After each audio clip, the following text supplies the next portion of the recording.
Welcome to the Principal Podcast, where we talk about how the best professional services firms grow. Whether you're looking to scale your firm or learn from the stories of founders and leaders who've done it, you're in the right place. Join us as we interview the best leaders in professional services. Let's get on with the show. Dani, welcome to the Principal Podcast. Happy to have you. Thank you. Happy to be here. This is going to be a fun one. Let's jump straight into it. What got you into this whole thing, Dani? Tell us the origin story. Okay, cool. And by whole thing, I'm assuming you mean Laughter on Call. Laughter on Call. How did your mother's Alzheimer's journey ultimately become the foundation for a professional service business? Give us the whole shebang. Oh, okay, cool. Excuse me. So I was a comedian for about 20 years, and I taught stand-up at UCLA for 10. And I even wrote some books on laughter and family life. One of them is called Take My Spouse, Please. And that is about staying married, despite what people think. He must have been pleased. What? He must have been pleased by the name of your show. Yes. It's based on a Henny Youngman joke from a long time ago. And anyway, that was all using actually the tools that I taught at UCLA and kind of applying them to marriage, because people always say, oh, stand up, that's the hardest thing in the world. I could never do that. And I was about 10 years marriage and thought, really? Stand up is hard? So I decided to take a look at that hardest thing and see the crossover. So I had that book and I was on tour with that book. And my mother was diagnosed with Alzheimer's. And so I rerouted my tour through New York, where she was living. And I saw very quickly that there was definitely a problem. So hired a team of people to help her. And then she quickly fired everyone and then rehired. Anyway, within a few years, it was clear that she should come to Los Angeles and live near me and my family, because I had young sons and I thought that would be nice. And so she came, and at first I thought, oh, she'll like this. She'll think it's like an apartment on the Upper East Side. So she lived in New York. And then very quickly she realized she wasn't leaving, and she became depressed and withdrawn. And I felt terrible about it. And I was at my dentist, and because it's Los Angeles, she's also like a life coach.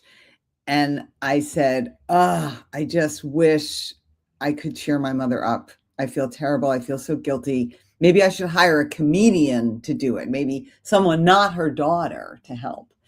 And she said, great. Yeah, you should do that. Do that. So I put up on Facebook looking for a comedian interested in gerontology paid gig. And my phone rang very quickly, like 5 minutes later. And it was a friend of mine in New York who said, wait, I know a comedian in Los Angeles who wants to work with seniors. She's sitting on park benches. So I invited the woman over, and she came in, and at first she told some jokes, and then that wasn't working. And then she sat down and got eye level with my mother, and she was completely authentic. And she said, I know, you don't want to talk to me. No, you're probably thinking, who is this schmuck just talking to me? And my mother heard the word schmuck, and her eyes lit up, and she started laughing. And then the comedian, being a comedian, was like, schmuck, like topping her. And then schmuck was like they were having like this schmuck off, and they were laughing. And I was like, oh my goodness, that's it. That's what I want. So, and then the other interesting thing is that then the comedian handed her a glass of water, and my mother took the water, because trust had been created. And I didn't realize that at the time. I hadn't gotten so far into the research, but of course, that's exactly what shared laughter does. It creates trust. It's the quickest way to create trust. Even Forbes believes that. So anyway, though, the point is I hired my mother on the spot. I hired the woman on the spot and to be with my mother. Thank you. And that would be funny if I hired my mother on the spot. That would have been interesting. Not possible. But the comedian was game. And so she stayed with my mother about 8 hours a week, and she made her own schedule. And it really did change my mother's end of life, like her quality of life. She joined the community. She started eating again. And so I wrote an article about that experience for AARP magazine. And I got hundreds of requests for comedians all over the world. So that's kind of like the real beginnings. And then, of course, there's more. There's investors that signed on to help me. And then COVID hit and we couldn't get to seniors because that was the most vulnerable population. So I just decided, well, if we're going to close, I was told, well, you're going to close, like you have no business, you're done. And I was like, well, if I'm going to shut down, I might as well live stream. Like we had a camera in the office because we were training comedians around the world. And I was like, well, we might as well live stream some comedy for seniors and caregivers, and created something called Lunchtime Laughter. And it met Monday through Friday from 12 to 12:30. It was open to the public. And very quickly, perfectly lucid people were showing up who just didn't want to feel alone and isolated and to get some comic relief. And in that mix was HR people and management and Harvard Business School. They got connected with a Harvard Business School professor who just loved the idea. So it kind of all grew from there. Now we do everything. Now we still work with seniors. We train. I do a lot of training, and we have a whole corporate, Amazon, blah blah blah, blah blah blah, that we run a lot of interactive workshops for team building and morale boosting and better communication. Yeah, that was a long monologue. Hey, this is the origin story. And Yeah. this is why we love podcasts as well. It's a long format where we can take the time to give long answers, especially when they are meaningful. And it's not even mission driven, it's family driven in your case. And it's a beautiful story. So thanks for sharing this, Dani. Oh, thank you. Thank you. Yeah. Yeah, it's kind of cool. Tell me more about what that led to. Like, what is the problem that you help teams, people, and companies solve today? Right. So it's interesting because the genesis obviously was in healthcare and helping people to feel less isolated and alone due to illness. But what I realized in that process, what we all realized is, and particularly as a result of COVID, is that loneliness and isolation is not a function of illness. I mean, can be a mental illness. It can create mental illness, but you don't have to be in cognitive decline to lack a sense of belonging and a sense of connectedness. And trust. So, and it was so challenged with disseminated workforce all over the world that created the crisis that led HR and managers and leaders to realize, oh no, we have to keep our people feeling connected. And how are we going to do that? And because teams that are connected, they collaborate better. And then when there's trust, there's better innovation because people feel safe bringing their ideas forward. So, and laughter and shared laughter really does solve that problem, as long as I'm a particular, I was going to say snob. I don't know if snob's the right word, but specific about the type of comedy. So as long as it's affiliative humor, which is a lot like the word it sounds like, meaning affiliation, to bring people together rather than divide people, then it's extremely, extremely valuable. So that's that. I love it. The curveball question is a bit tough that early in the interview, but I feel you can take it, Dani. Oh, okay, hit me. So it's funny because you've gone from helping an individual to helping businesses. Mm-hmm. So, it's not even B2C because we could think of it more like as a patient in that case. But since the product is laughter, maybe it's more like B2C. Anyways, to using that for teams, team building, corporations, businesses. When I look at professional services, so the things that I know, relationship is key to build that trust, but trust would also be a result of showcasing proof that you've done what you say you can do for other people like the one you're trying to help. Mm-hmm. And having a relationship powered by laughter for sure helps, but that proof is in the pudding, proof is in the walk. Also is an important component when I think about B2B, at least. Mm-hmm. That starts to be a very long-winded question, but the main thing that you mentioned was trust. Mm-hmm. And how do you embed laughter into an overall approach that actually helps build trust, if that makes sense? Yeah, totally. So, I mean, there's so many components, right, to the kind of laughter that's appropriate in business. And certainly you have to know your audience. That's a big comedy tool. And how do you know your audience? You ask questions and you stay curious. And that in itself builds trust. And then you also have to be willing as a leader to reveal something about yourself. Not you know, I talk about self-deprecation. I'm not the hugest fan of it for women, but then somebody attacked me for that and said, like, why would you make a difference just for women? And the reason is because I feel like women, we already kind of tend to come in under, like, we tend to be a little more modest. So I don't necessarily think you should lead with that, but I do think that you can use it as long as you're not using it about the thing you're hired to do. So I can come on and I mean, like, I wouldn't want to come on there and go, well, I mean, Guillaume, I wish I was funny. Because, like, that would be embarrassing and not even that funny. But I can tell you, like, about my cooking because I defrost. It's a little corny. But the point is, I am certainly, I can, and what this, I understand what you're saying about trust is built over time and it's a function of results.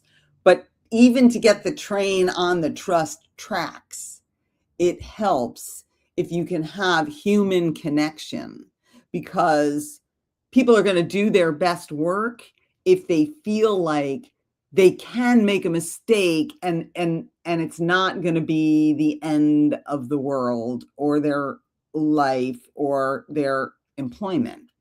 And I'm not saying that we set out to make mistakes, but we're human and we will be less motivated or inspired to take risks and create if we are afraid of who's ever in charge. And one way, and look, not everybody believes this. There are people who still maintain this, like, authoritarian pose, if you will. I think it's harder to do with the upcoming generation. I think they are less tolerant of that, and you risk losing people.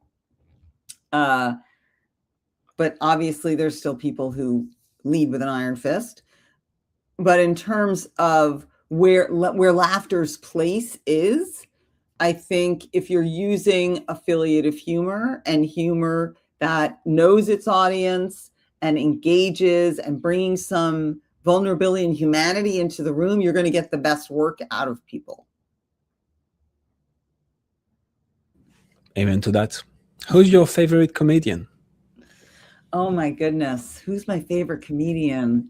So I'm still a Chris Rock fan. That's kind of bringing it old school. Oh, I really love Nikki Glaser, I have to say. Like, I know she's crass, and I don't usually like crass, but she's such a hard worker, and she's so smart and quick. And it used to be back in the day when I was starting out as a comedian, you couldn't be attractive and a comedian. Like, that was like this rule that I was told. And interesting. And it's very much changed. Now you kind of have to be like, and I love that she has a obviously great command of language and very smart, but there's still some heart and some vulnerability there. And so I'm a big Nikki Glaser fan. I didn't know her. I'll check it out. Check really? her out. Well, yes. She hosted, I think, the Golden Globes or the Oscars. I mean, she's pretty. She was put on the map for the roast, the Tom Brady roast. Okay. You Google that, the Tom Brady roast, Nikki Glaser.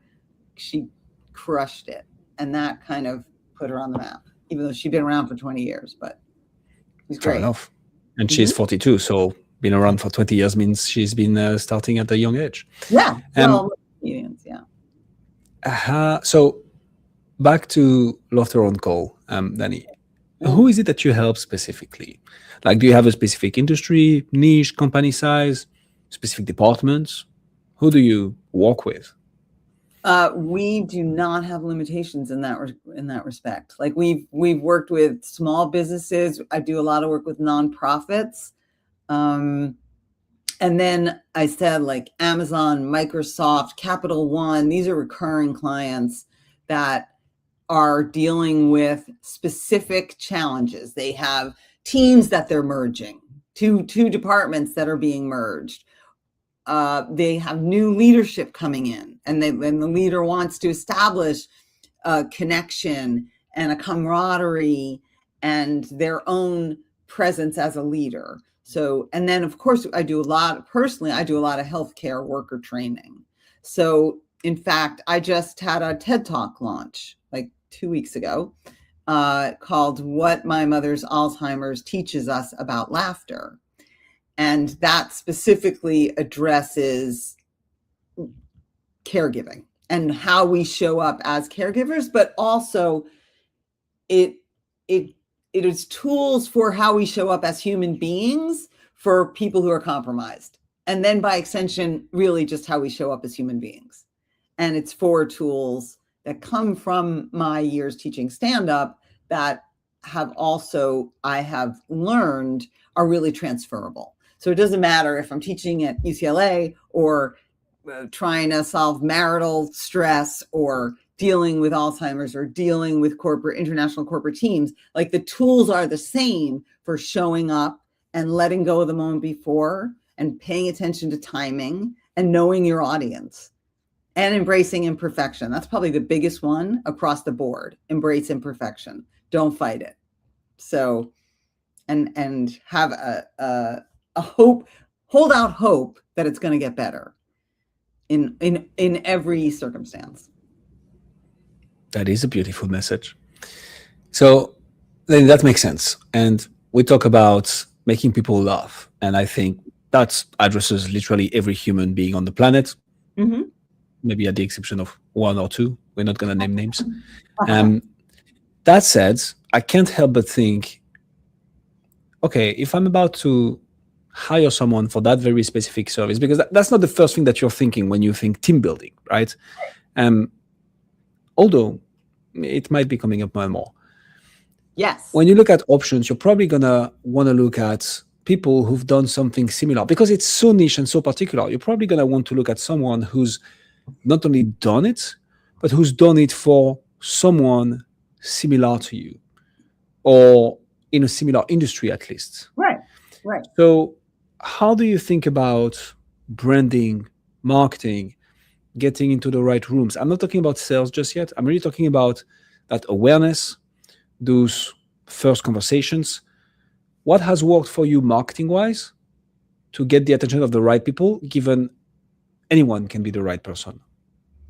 Right. So we definitely use Google Ads, and they are inconsistent in how effective they are because, and I don't know if I'm right about this, but it does feel like once you get the ads rolling and they're doing well, they kind of mess with the algorithm so that you'll spend more money. Oh my goodness, I hope nobody is on this listening to this. But it does seem to be challenging. That seems to be very challenging. I've also used Facebook ads, which were great for brand awareness, but then you get people that are like, I have $150. I really want to do something fun.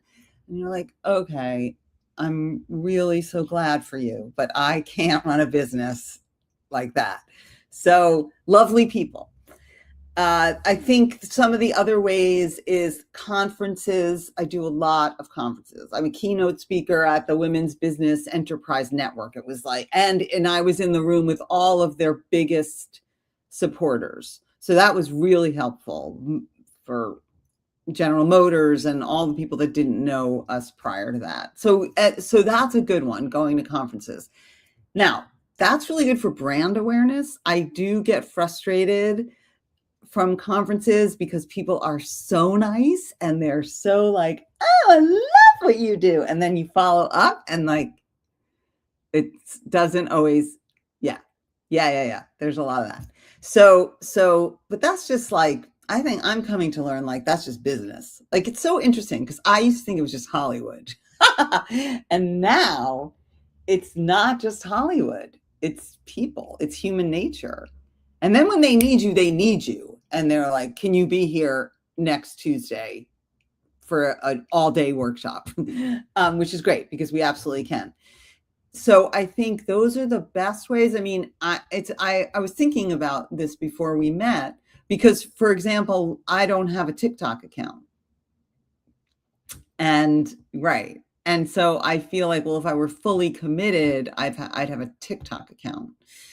Then again, I don't know how many, leaders, C-suite people are hiring off a TikTok account. And the last thing I'll say about this that's challenging for this brand, not for every brand, but my whole thing is I have to be funny and like I have to be like wacky funny. And it's like, okay, but if I'm wacky funny, am I also reliable? Like, am I also like, what's my expertise that I'm Trust. Right.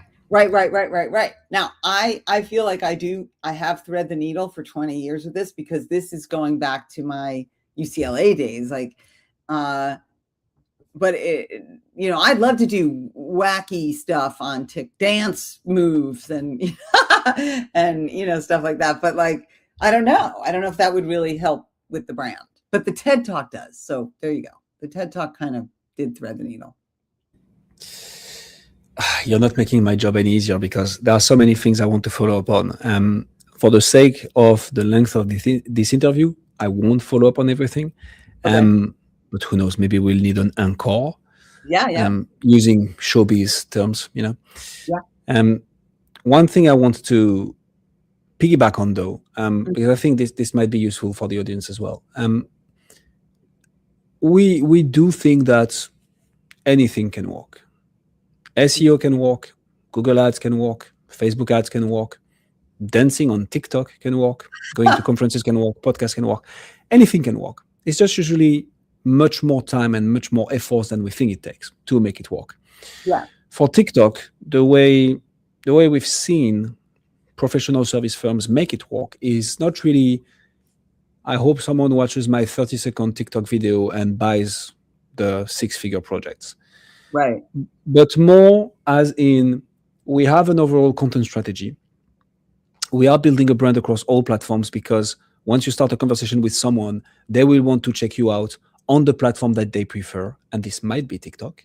So it's more of a middle of funnel asset. And for those other people that you haven't reached yet, they might find out about you on TikTok because you're talking about something very specific to them. And then they'll go out and find out more. They very rarely will book a call on TikTok. Like the biggest we've seen is like $300-400 tickets, like consultations maybe.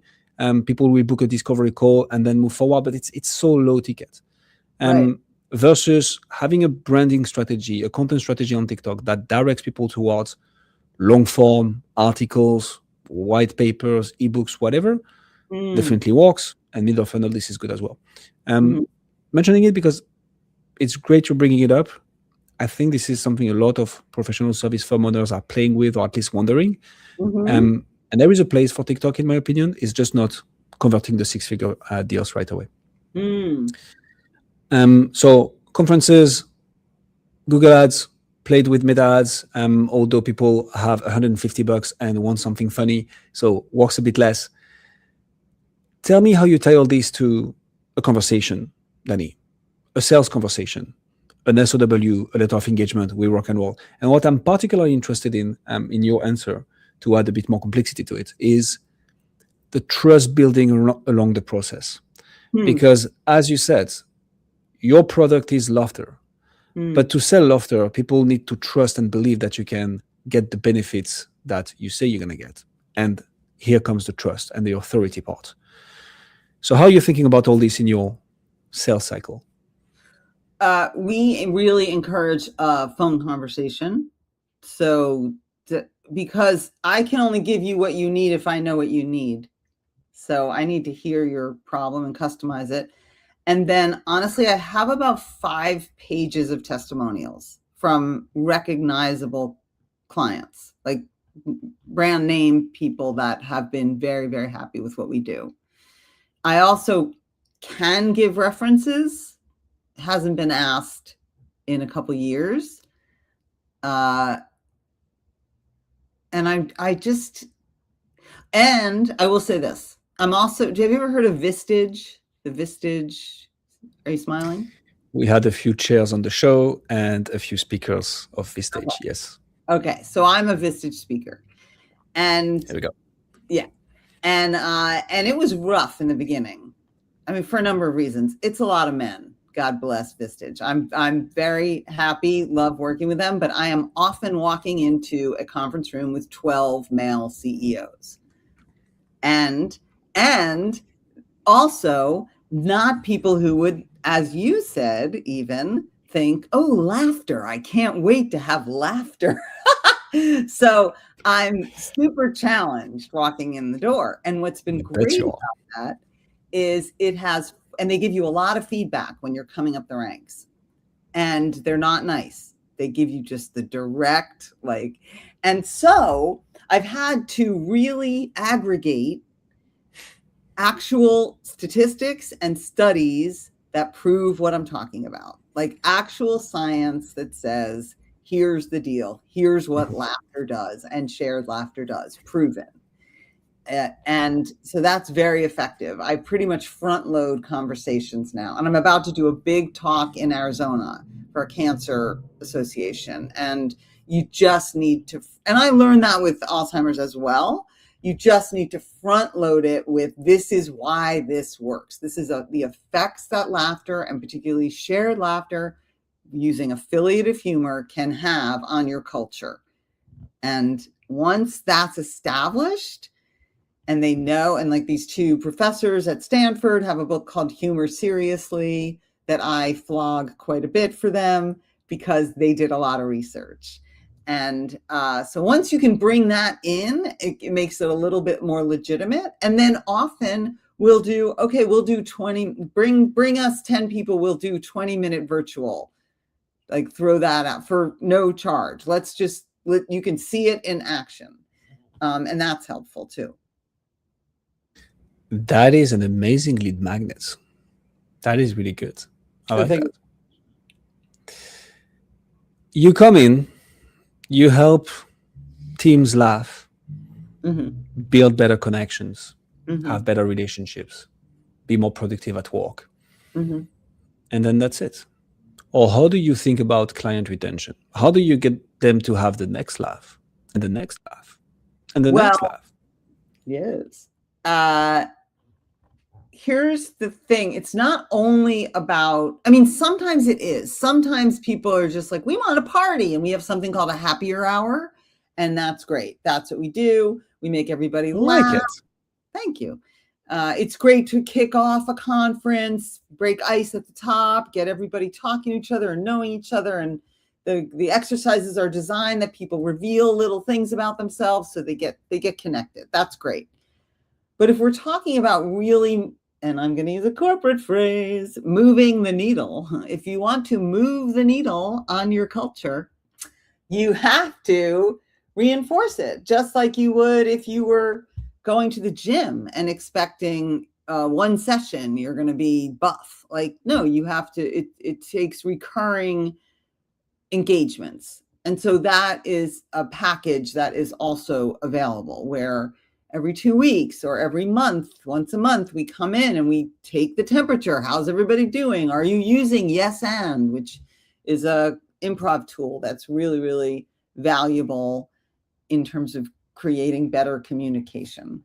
So so there has to be reinforcement. I mean, I send PDFs. PDFs are great. Here's the latest on laughter, but again, it's experiential. It's not intellectual. It's not cerebral. It actually, you have to live it. So bring people in, and we can do half-hour follow-up, as I said, monthly.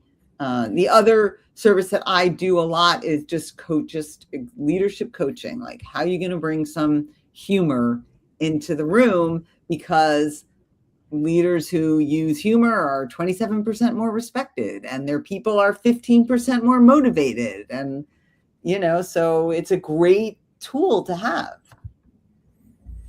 You're definitely good at using corporate jargon. Oh, thank you so much. I use move the needle all the time, so I took it personal. Oh, okay. I like your style, Dani. So I'm going to throw a little bit of a curveball question at you now, if you don't mind. Oh, no. Okay. To make the interview a bit challenging. Actually, I'm going to have two. One that I always ask, and another one that is going to be specific to you. Oh, my. What's your number one challenge right now? What is the one nut that you're trying to crack that, once you crack, you're going to take the whole thing to the next level? What would that be for you? I'm pretty sure it's brand awareness to decision makers, which is so, I hesitate to say that because it's very common. And that's the issue, is ideally with Microsoft or Amazon or one of these big companies, they would just say, great, so you're our connection people. And here's a region where we're having challenges, and here's $100,000. Go, set up your plan, and we'll check in and evaluate. And, so I think something like that, like a real contract that allows us to come in and do what we do best, and also then support the business. So I think that. I like that you share this, because I think this is a challenge that a lot of people listening to us right now are facing. So it makes a lot of sense. And I think in a day and age where anyone can claim anything on the internet, where noise has never been louder, just because it's so easy to come up with content, it's the tough part. Out of curiosity for you, Dani, who's that decision maker? Who's the person within Microsoft giving you the $100,000 project? Well, it would probably senior HR. I would think people tasked with culture. Makes sense.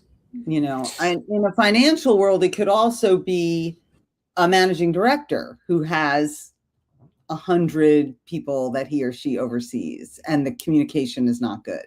So, or a hospital, it could be, a very vast number of, because when I go into a senior community to train, we pull everybody off the floor in two segments. So you have the laundry staff, the kitchen, the social workers, the receptionists, and if you're trying to create a culture in a senior community, you want everybody to feel comfortable with each other. So that's another area where if we had a senior Sunrise or Belmont or SRG, one of these big companies that has an entire region, we'll go in and make sure your cultures are having really good communication and some levity where you least expect it, because those are really high stakes jobs, high pressure.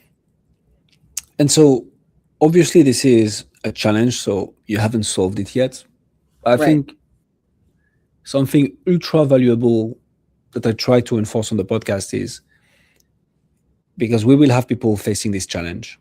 And I think it's always good to hear from your peers how they are thinking about solving it. So for you, Dani, we are recording this end of June 2026. How are you thinking about, I'm saying this because 6 months from now, technology and all things will have changed. So time is important, but principles stay the same. How are you thinking about solving this challenge? How are you thinking about building that brand awareness in front of the decision makers, which in your case, senior HR people within companies like Amazon, everybody wants a hold of them, right? Because this is where the money is. So how are you thinking about triggering those conversations and brand awareness? Well, it's interesting because I just did a whole revamp of the website with real attention to SEO. But that's obviously not, I mean, you have to bring people in. They have to want to go to the website first. So I know that it's interesting. I'm on a podcast because I've been pitching a lot of podcasts because that is a great way for brand awareness. And the TED hopefully will encourage people to want to have me on as a guest talking about this. And the more you talk about it, the more people know about it. So I think that's a really, and as a kind of dyed in the wool performer, like this is, I love doing this. It's fun for me. And it's a great story. So there's that, you know what I mean? Like telling the story a lot. The story, I was a Forbes 50 over 50 a couple of years ago. And I think that was, and I made great contacts there. And I do think that was a function of the story and the work that we're doing. And I think just continuing to put myself out there and put my people out there. And I am not afraid of Instagram. I definitely do that. LinkedIn is really kind of the way right now, which it's so funny to me because I know 8 years ago it was like, are you going on LinkedIn? Oh, and now they've done a great job of building their usefulness. Yeah, I think that's, I have initially when I launched and I was given investor money, I hired a PR firm. Okay. And I specifically went to a healthcare PR firm, not a Hollywood PR firm.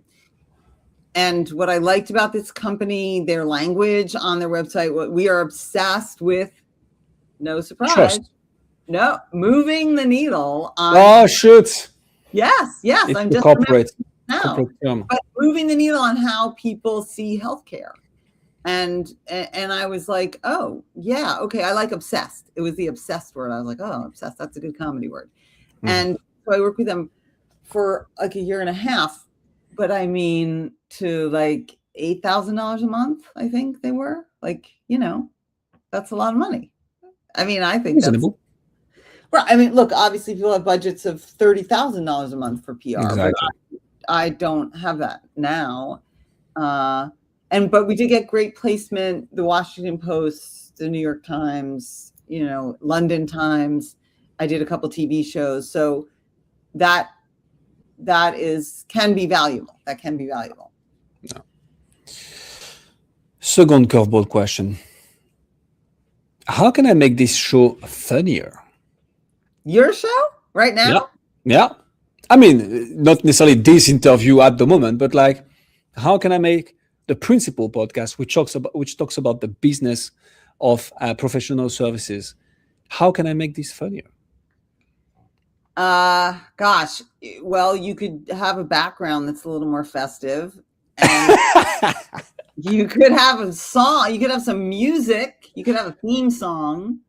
I mean, we do at the beginning and the end. Oh, you do. Okay, that's good. Well, then definitely your setup right there could be a little more festive. A bit more pink and glitter and stuff like this. No, I mean, you're obviously very dry, so you don't want to work against that and have like pink hearts behind you. But, you could, some color would help. Yes. And I'm actually working on that. You are? Okay, good. Yeah. And you could... Good advice.